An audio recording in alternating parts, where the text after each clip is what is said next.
खाना खा लीजिए। तालियों से स्वागत कीजिए इस दृश्य का। तालियों में कंजूसी नहीं होनी चाहिए।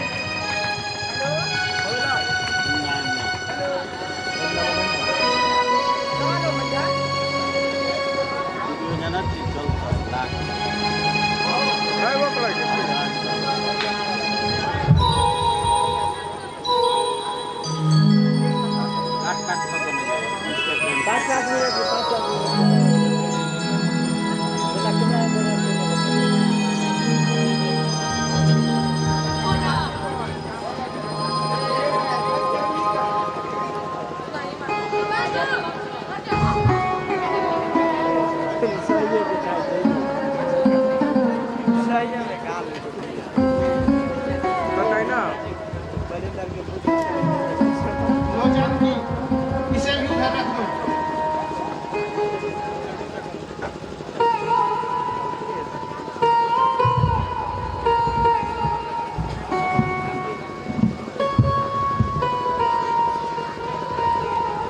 पिताजी, कुछ पता है क्या? अपने घर में कुछ शुभ समाचार आने वाला है। अरे बोल ही दीजिए ना, पहले क्यों बुझा रहे हैं? यही कहने जा रहे हैं ना जो हमारे लक्ष्मण समान देवर जी का जॉब लगने वाला है। हाँ जानकी, मैं तो वही कहना चाह रहा था, लेकिन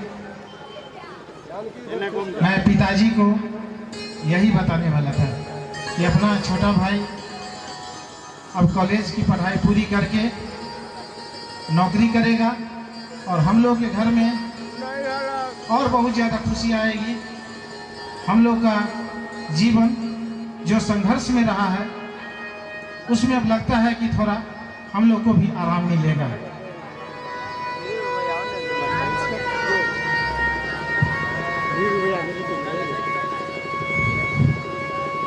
बेटे, डंडा दे दो बेटे, बुढ़ापे का तो वही सहारा होता है। हाँ, लगता है श्री रामेश्वर भवन का भाग्य खुलने वाला है बेटे। और आज सुबह नाश्ते के साथ तुमने बहुत बड़ी खुशखबरी सुनाई है। मेरा छोटा बेटा अपने पैरों पे खड़ा हो जाएगा। बेटे राम, बहू जानकी, शादी के 7 साल हो गए तुम दोनों के, लेकिन बूढ़े पिताजी और वृद्धा माता जी की सेवा में तुम लोग दिन रात लगे रहते हो। अब मेरे मन में एक और सुविचार आ रहा है, कहूं बेटे? क्या पिताजी? क्या कहते हैं? कॉलेज, तो कॉलेज का शायद आखिरी साल है राज का ना? हाँ। और सुना है सेठ देव नारायण जी के देवालय में मैनेजिंग हेड के रूप में उन्हें जॉब लगने वाली है बेटे को।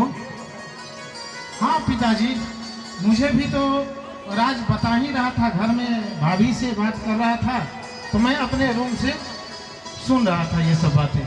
वो गया कहाँ है? इतनी बड़ी खुशखबरी उसके मुंह से। वो भी तो कॉलेज गया है, अभी आ ही रहा होगा। नहीं, कॉलेज तो जाने का उसका टाइम है। अभी देखिए घड़ी कह रहा है 10 बजने वाला है, अभी वो आता ही होगा बेटे। हाँ तो हो सकता है गांव में किसी दोस्त के यहाँ गया होगा। बैठो उषे, बैठो।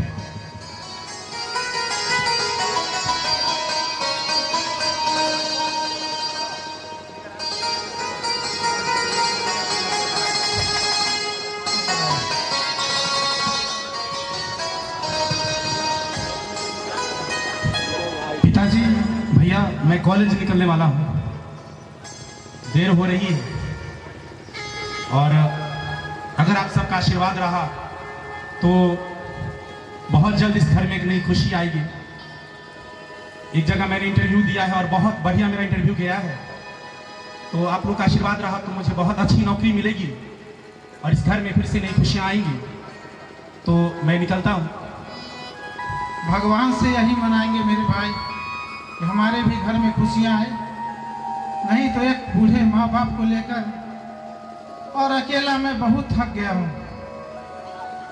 अब तुम ही इस घर के लिए एक नया टिमटिमाता हुआ तारा या रोशनी जो भी हो, तुम ही हो मेरे भाई। मेरे रहते आप सबको चिंता करने की जरूरत नहीं है भैया। बचपन से लेकर आज तक आपने मेरे हर ख्वाब को पूरा किया। आपके और बाबूजी के प्यार से, सहयोग से मैं इस काबिल बना हूँ कि अपने घर की हर जिम्मेदारी अपने कंधों पे ले सकता हूँ। मैं तेरी चाहता हूँ भाभी और पिताजी और माताजी तो हर समय तुम्हारा ही घर आने का इंतजार करते रहते हैं। थोड़ा जल्दी आना। जी, दोस्तों बिल्कुल। के यहाँ तुम बहुत देर लगा देते हो। उसके लिए माफी चाहूंगा। दोस्तों ने भी पार्टी मांगी है तो मैं चलता हूँ। ठीक है मेरे भाई।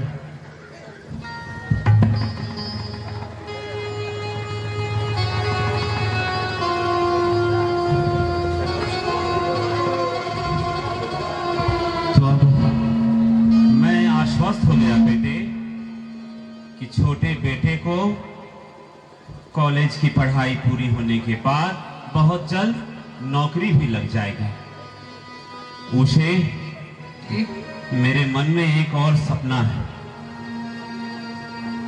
कि जब बेटे को नौकरी लग जाएगी तो कहीं से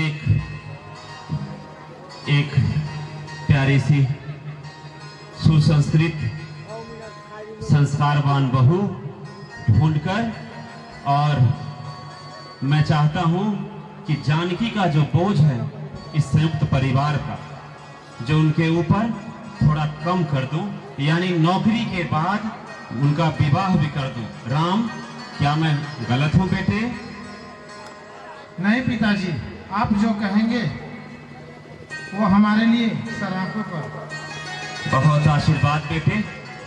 तो अब मैं यही कहना चाहता हूं कि इस रामेश्वर भवन में 2 बेटे के साथ साथ अब 2 बहुएं भी होंगी। ठीक है? तो बेटे अब ज्यादा समय नहीं लेते हुए जरा खेत से हो आओ। वहां पर जो जानवर हैं, जो आवारा जानवर हैं, फसलों को बड़ा नुकसान पहुंचाते हैं।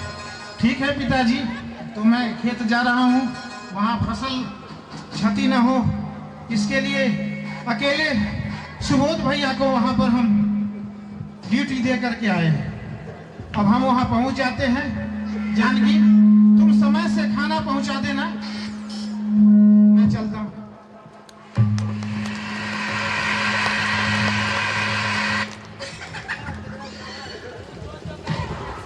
चलिए थोड़ा सा